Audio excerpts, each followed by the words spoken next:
Nos esforçamos em todo o tempo para manter a chama do Espírito Santo viva em nós. Nos esforçamos para continuamente estarmos olhando para Deus, para mantermos a esperança. Nos esforçamos continuamente, como Paulo fala, tudo aquilo que é bom, tudo aquilo que é puro, tudo aquilo que é honrado, tudo aquilo que vale a pena, tudo aquilo que é excelente, boa fama. Nisso nós pensamos, nós somos desafiados por Deus a em todo o tempo estarmos pensando naquilo que vem de Deus, naquilo que vem do coração de Deus, naquilo que Deus coloca em nós. E aquilo que Deus coloca em nós é o melhor para nós, é o melhor que nós podemos carregar, o melhor que nós podemos possuir, o melhor de que qualquer outra pessoa poderia dar para nós. E no Evangelho de João, capítulo 14, no versículo 16, Evangelho de João, capítulo 14, no versículo 16, nós temos aquilo que para mim é uma das orações mais profundas de Jesus. João, ele conseguia ver a profundidade das palavras de Jesus, a profundidade das expressões de Jesus, ele conseguia ver. O olhar dele era mais afiado para as profundidades.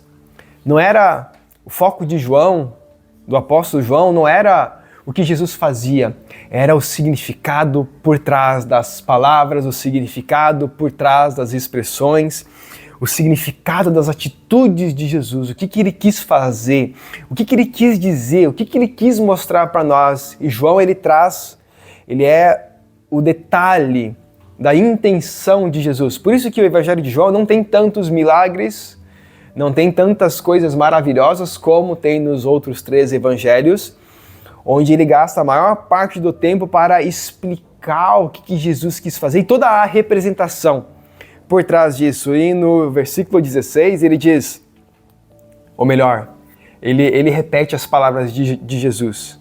Ele diz, no 15 ele diz, se vocês me amam, obedecerão aos meus mandamentos, e eu pedirei ao Pai, e ele lhes dará outro conselheiro, ou consolador, para estar com vocês para sempre.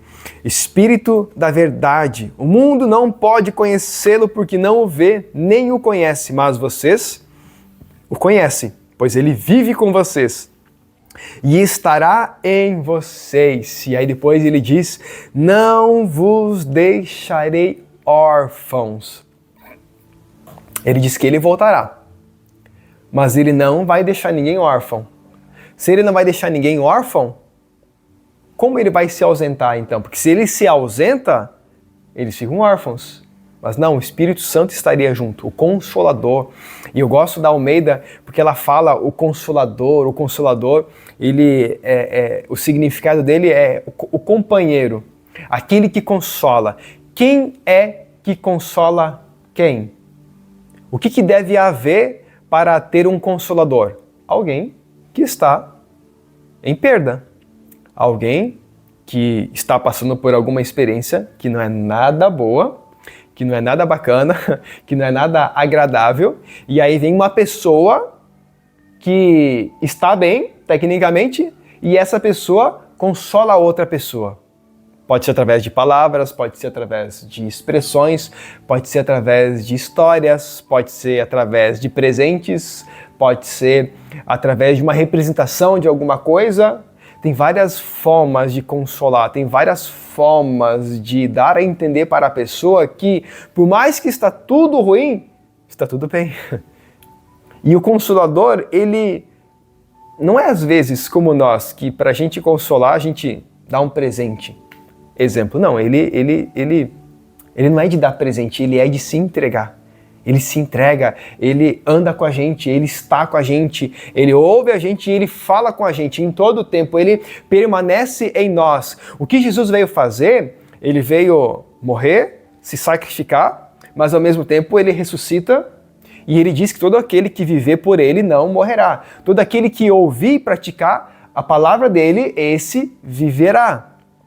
Esse não vai morrer, esse vai ter vida. E ele diz que ele era a vida, ele era a água da vida, ele era o pão, ele era a água viva, o pão da vida. E quando a gente alimenta do pão e da água, a gente forma algo em nós. A gente forma luz, a gente forma esperança, a gente forma a salvação de Deus em nós e nós passamos a não andar mais em busca de alguma coisa que talvez a gente nem sabe o que é. Quantas vezes nós buscamos por coisas e a gente nem sabia o que a gente estava buscando. E a gente nem sabia o que estava acontecendo. E para que haja o Consolador, precisa haver a noção de que eu perdi alguma coisa. Se eu não tenho noção de que perdi alguma coisa e alguém sabe que eu perdi alguma coisa e chega para mim e diz assim, Vicente, vai ficar tudo bem, fica tranquilo. Ué, como assim? Né? Tá tudo bem? Né? Eu não vou entender, não vou aceitar e não vai mudar nada. Agora, se eu sei que eu perdi alguma coisa e toda vez que eu perco alguma coisa, o meu coração, ele sai fora do eixo. As minhas emoções, elas disparam. E eu fico desequilibrado. E toda vez que isso acontece, eu preciso de ajuda aos olhos de Deus.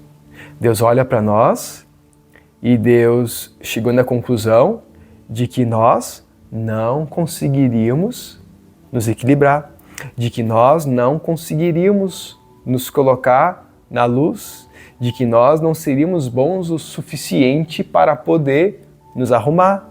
Nós não somos autossuficientes, nós não temos autoaperfeiçoamento, nós nunca vamos alcançar essas coisas, não importa quão bom a gente vive a nossa vida, não importa o quanto a gente se esforce, não importa quanto a gente tente, nós não conseguimos mudar a realidade das coisas. Nós não conseguimos mudar a realidade dos fatos que nos envolvem. Nós não conseguimos, como Jesus diz, acrescentar um côvado. Nós não conseguimos acrescentar 15 centímetros. Nós não conseguimos tornar um cabelo branco em preto e nós não conseguimos fazer com que um cabelo que caiu volte para nossa cabeça. Nós não conseguimos fazer isso. Então ele diz, já que vocês não conseguem fazer nada, parem. Essa é a minha linguagem com Deus. Queridão, você não está conseguindo? Para de tentar. Para de tentar fazer. Você não vai conseguir. Você precisa de mim. Jesus, ele veio para mostrar o quanto que o homem precisa dele para poder andar no caminho que era para ele andar. Jesus vem e diz assim, sem mim vocês não podem fazer nada. Vocês não conseguem fazer nada. E quando eu penso em fazer nada, o que é esse nada? Nada é aquilo que o homem mais deseja e mais busca através de tudo aquilo que ele faz, e toda a tentativa resume a isso. Sentido de vida. Nós fazemos algo que a gente almeja se sentir, eu consegui, eu ganhei, eu tenho, agora eu estou satisfeito, agora eu dei certo. Só que toda vez que eu olho para a minha vida e eu digo que eu dei certo, é momentâneo. Logo em seguida eu passo em alguma experiência de novo e eu preciso encontrar alguma outra coisa para poder suprir aquilo que eu não tenho. E aquela frase de que o homem tem um espaço dentro dele, um buraco, que apenas o tamanho de Deus e a presença de Deus pode preencher. Essa frase é titulada ao matemático Pascal, que ele era convertido, cristão, praticante, muito crente, praticava a palavra de Deus todos os dias, e ele, através dos cálculos dele, ele entende que dentro do ser humano há algo, e ele chamou disso de um buraco. Há algo dentro de nós que não importa o quanto você coloque, não importa o quanto você consuma, não importa o quanto que você se alimente, é impossível você conseguir preencher, porque se você é corrompido, caído, se você está quebrado, e se tudo ao seu redor está quebrado, e se nós somos a coroa da criação de Deus, o elemento mais precioso e mais valioso, e se o elemento mais precioso e mais valioso está quebrado, vocês imaginam aquilo que vem depois na hierarquia. O que é maior? A criação do mundo ou nós? Nós. Deus diz que nós somos a obra-prima de Deus. Nós somos a coroa da criação de Deus. Nós somos o elemento mais precioso. E o que é mais importante? A coroa. O que é menos importante? O resto, o corpo. Então, se a coroa está danificada, vocês imaginam o corpo como está. Se o corpo também está danificado, pode o corpo ajudar a coroa a se curar? Se já está doente? Não. Não pode. Não pode. Pode um cego guiar outro cego? Não, os dois vão cair numa cova. O mundo, ele é cego, vai guiar a gente? Não vai dar certo. Por isso que Jesus, ele mostra para nós que os nossos olhos devem estar voltados para Ele o tempo todo, voltados para Ele. E por que a gente tem que voltar para Jesus? Porque Jesus fez uma obra, Ele se entregou para nós e Ele deseja que a gente viva por Ele. E Ele foi embora, voltou para Deus e Ele vai retornar. E enquanto Ele não retorna, Ele deixou a terceira pessoa da Trindade, o Espírito Santo. E ele disse, é melhor que eu vá para que ele venha, e eu tenho que ir, porque se eu não for, ele não virá. E ele é maior do que Jesus aqui na terra, porque Jesus estava em um único local, em um único tempo, e o Espírito Santo, ele está espalhado por todos os lugares, em todos os corações, em todas as gerações que existiram até agora. Ele se espalha, ele se faz presente e ele fala. E ele fala. E esse Espírito, além de ele estar espalhado e está dentro de nós, a chama de Deus que queima no nosso coração, que faz com que cada dia nós venhamos olhar para a nossa vida e confessar que nós precisamos de Deus dentro de mim todos os dias, para que eu não me alimente de algo que vai simplesmente entrar e sair fora de novo, porque eu não consigo reter aquilo, porque em mim há um buraco e esse buraco é preenchido pela presença de Deus na forma do Espírito Santo como o nosso amigo, companheiro, consolador. Quem aqui não teve um amigo muito estimado e que deu uma faca nas nossas costas? Né? Todo mundo já teve um amigo, alguém que julgou pelo menos ser amigo. Quem aqui teve uma pessoa, alguém, um conhecido que esperava que consolasse e não consolou? Todo mundo, todo mundo. Todo mundo passou por experiências semelhantes a essas. Todo mundo. Tanto é que quando a gente diz assim, olha, o amigo verdadeiro que eu tenho cabe em uma mão apenas. Ou talvez duas. Pessoas que realmente eu posso contar. Pessoas que realmente estarão dispostas a me ajudar hoje, amanhã, depois. E mesmo se eu errar com elas, elas vão dizer, não, mas eu te amo. Eu amo você. Quero ver você bem. Eu sei que o que você fez, eu sei que o que você falou, cara, vamos lá, vamos andar junto, né? Talvez amanhã eu que vou precisar de ajuda. E o Espírito Santo, ele é essa pessoa que está disposta a nos ajudar em todos os momentos, quer nós reconheçamos, quer nós não reconheçamos. Ele anda com a gente, ele está conosco, ele mora dentro de nós e ele fala com a gente, ele nos instrui. Vocês têm noção disso, que o próprio Deus, o Deus vivo que criou todas as coisas, mora dentro de nós, no nosso coração. Ele é quem pode suprir a nossa vida e Ele é uma existência contínua e constante que sempre jorra. Jesus é a fonte. Uma fonte não é um açude, um lago, uma represa, não. Uma fonte, ela é constante, ela jorra em todo o tempo. Todo o tempo entra, sai, mas continua entrando. Nós continuamos com o buraco, mas o suprimento de Jesus, ele é contínuo. Aquilo que nós não conseguimos dar para nós 24 horas por dia, ele consegue entregar para nós. Ele consegue dar para nós. Percebem? Porque é muito melhor nós confiarmos nele do que confiarmos em qualquer outra coisa. Percebem porque é muito melhor nós entregarmos a nossa vida para ele do que decidirmos qualquer outra coisa? E ele nos chama.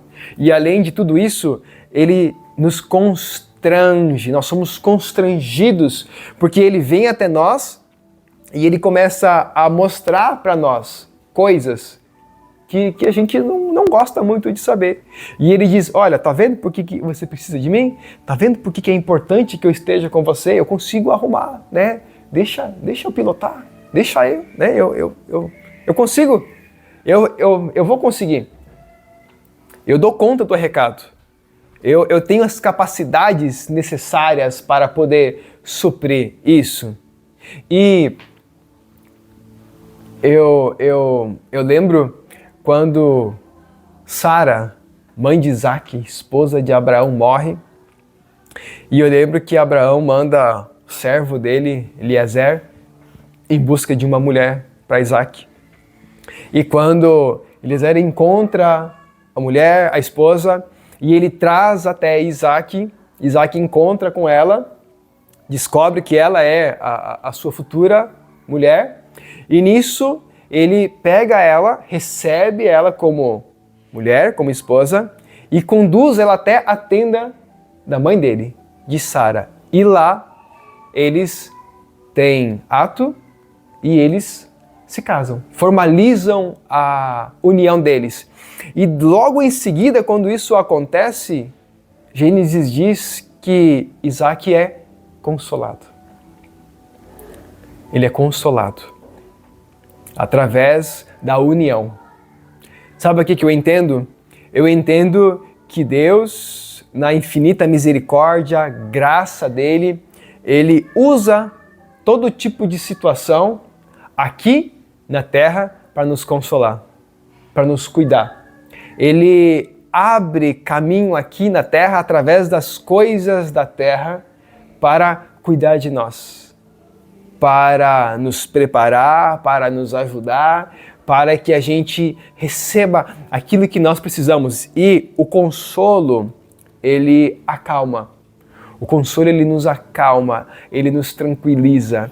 O consolo, ele nos traz de volta para a realidade. Isaac tinha um chamado, filho de Abraão. Isaac tinha um chamado para dar continuidade à promessa que Deus fez para Abraão. Você vai ser pai de muitas nações, você vai ser pai de todas as nações que virão, o pai da fé. Então Isaac, ele tinha a responsabilidade de levar esse chamado adiante. Deus chama Abraão, em Isaac Deus confirma a palavra dele para Abraão, e em Jacó Deus inicia o processo. E a partir de Jacó vem os 12 patriarcas e dá origem a tantas outras pessoas que vêm por aí. Então, tem duas coisas que estão dentro desse consolo. Em primeiro lugar, Deus nos consola através de pessoas que Ele envia, através de situações, e também, quando nós somos consolados, nós podemos consolar. Lembre-se que o cristão, o discípulo, ele recebe de Jesus. Jesus, ele se entrega, ele morre, dá a vida dele. Ele derrama o sangue dele. O sangue dele se mistura à nossa pessoa, nos limpa, nos lava, nos purifica, tira os nossos pecados, nos transforma, nos faz uma pessoa nova, uma nova criatura. E a partir desse momento nós carregamos o sacrifício de Jesus, nós carregamos as marcas de Jesus, nós carregamos a pessoa de Jesus onde nós vamos. E aí, a partir do momento que nós somos consolados, nós podemos consolar as outras pessoas. Nós precisamos ser consolados, nós precisamos ser amparados, nós precisamos ser cuidados, nós precisamos ser amados. Mas a partir do momento que nós recebemos isso, o que Deus espera de nós? Que a gente vá e console, cuide, guarde, prepare, limpe, guie as outras pessoas. Esse é o chamado de Deus. Porque se nós não consolarmos, do que adianta a consolação de Deus para nós? O que adiantava Isaac receber a esposa se ele não desse continuidade à promessa de Deus na pessoa do seu pai? O que adiantaria? Nada. Não teria sentido nenhum. Então, quando Deus nos consola, Ele não nos consola apenas para que a gente esteja bem. Não é esse o objetivo de Deus. Deus quer que a gente esteja bem? Sim. Óbvio que isso agrada a Deus, mas o mais importante disso tudo é que a partir do momento que a gente recebe isso, vocês lembram de Elias? Elias tem a sentença de morte por Jezabel, ele entra em crise, vai na depressão, não quer mais nada com a vida, quer morrer, então Deus alimenta ele, dá comida para o estômago dele, e depois, no segundo dia, Elias, agora, né, você tá legal, você tá bem, você falou comigo, imagina só, né, Elias receber a presença de Deus, ouvir Deus falar com ele. Imagina só, o fogo consumidor ali se apresentando para Elias, vendo o vento suave se mostrando para ele. Imagina que experiência. Nós vemos Deus através do fogo, através de eventos sobrenaturais, e depois vem um vento suave que envolve Elias. O que é isso se não é ser consolado pela presença do Pai? E aí depois que Deus consola Elias, o que Deus faz? Agora você vai. Agora você anda, né? Esquece Jezabel. Tipo assim, esquece Jezabel, esquece as outras pessoas, esquece, né? Vai. Eu tenho 3 missões para você. O novo rei da Síria, o novo rei de Israel e o novo profeta no seu lugar. E ele foi. E ele foi. Então, Deus nos consola. Deus quer nos consolar. O Espírito Santo está conosco. Mas lembre-se, o Espírito Santo, ele não é para fazer as nossas vontades. Porque a nossa tendência, a partir do momento que nós somos consolados, é dizer assim, nossa, que lugar maravilhoso, como tá bom aqui, Deus, não me tira daqui, ai, que gostoso, que gostoso. A minha tendência é essa. A minha tendência é eu falar assim, Deus tá tão bom aqui, né, tá tão maravilhoso nesse momento, aí Deus vem e diz assim, não, vai, você sabe o que tem que fazer, você sabe onde você deve ir e você sabe que você não pode parar. Você não pode parar. E aí, por que a minha tendência é parar? Eu vou dizer para vocês, a minha tendência em permanecer no consolo é, provavelmente, para que eu não me arrisque novamente. Por quê? Porque é perigoso. Só que, quem que está junto com a gente? O Espírito Santo está junto com a gente. Ele luta as nossas guerras, Ele luta as nossas batalhas. Ele que nos envolve, Ele que ministra o nosso coração, Ele que está presente em nós, e se Ele está junto com a gente, Ele vai suprir a gente naquilo que nós precisamos. E Ele tem uma obra para nós, tem um ministério para nós, então Ele não quer que a gente pare. Ele não quer que a gente pare. Ele não quer de modo nenhum que a gente pare. Ele não deixou Elias parar. Vocês entendem que ele chegou para Elias e disse assim, Elias, come, tá, agora vai. E para onde que Elias é guiado? Deserto. Talvez o local, o pior local que ele pudesse andar. Mas ao mesmo tempo era um local de profunda intimidade com Deus. 40 dias sem comer. Imagina só, 40 dias sem comer. Quem que sustentou Elias? A presença de Deus sustentou Elias. O local mais provável da morte dele, tecnicamente falando, mais sinistro para o homem caminhar, foi o local de profunda intimidade com Ele. Sabe o que eu aprendo? Eu aprendo que nos nossos momentos de maior dor são os nossos momentos também onde Deus mais se mostra para nós, mais fala com a gente, mais ministra o nosso coração, mais transforma a nossa mente. São momentos que Deus, Ele nos chacoalha e Ele nos traz para a realidade da vida. Ele nos traz, pega Davi, olha os salmos de Davi, boa parte dos salmos dele, perseguição de Saul. Saul estava em busca da vida de Davi, do pescoço de Davi. Davi, ele ia de um lugar para o outro e houve vários momentos onde ele não pôde nem descansar, ele se escondia, Davi já estava na cola dele e ele já tinha que levantar, todo mundo já tinha que correr, não dava nem para descansar. E Deus não tirou Saul do pescoço de Davi. Não tirou. E olha os salmos de Davi, mesmo que eu ande no vale da sombra da morte, não temerei mal algum, porque tu estás comigo, a tua vara e o teu cajado me consolam. A vara e o cajado de Deus consolam. O cajado é o instrumento dos pastores, onde ele tem ele é reto, uma voltinha, esqueci o termo, uma meia-lua. Aquela meia-lua, ela é específica para pegar os pescoços das ovelhas. Ovelhas que estão indo por um caminho errado, que não deveriam ir, ou puxar o corpo delas de volta. Então ele estava indo, a ovelha estava indo, e para que ele não precisasse dar aquele corridão para alcançar a ovelha e pegar, ele só estendia o cajado e, opa, volta para cá, meu filho. Né? E ele só fazia isso com ovelhas desobedientes. Não com ovelhas obedientes. Só com as desobedientes.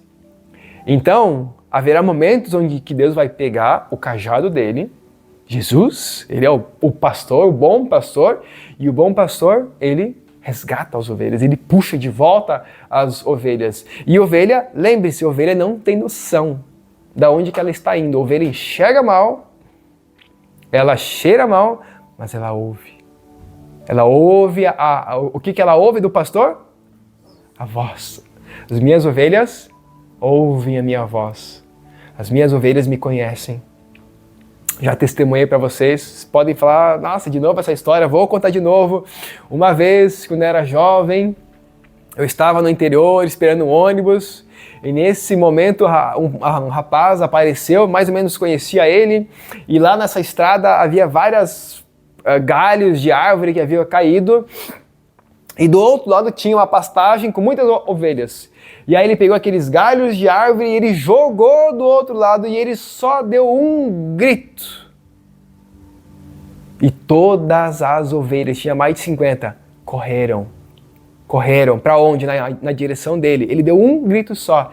E aí eu falei para ele, e aí elas vieram e viram as folhas e comeram as folhas. E eu falei, tchê, né? Será que eu consigo fazer isso também? Ele disse, não. Porque elas conhecem a minha voz. Elas reconhecem a minha voz.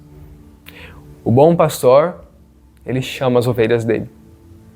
E o local das ovelhas dele é o aprisco dele. Ele tem um aprisco. Ele tem um cercado para as ovelhas dele. E nesse cercado, o que tem? Tem água fresca e pastagem.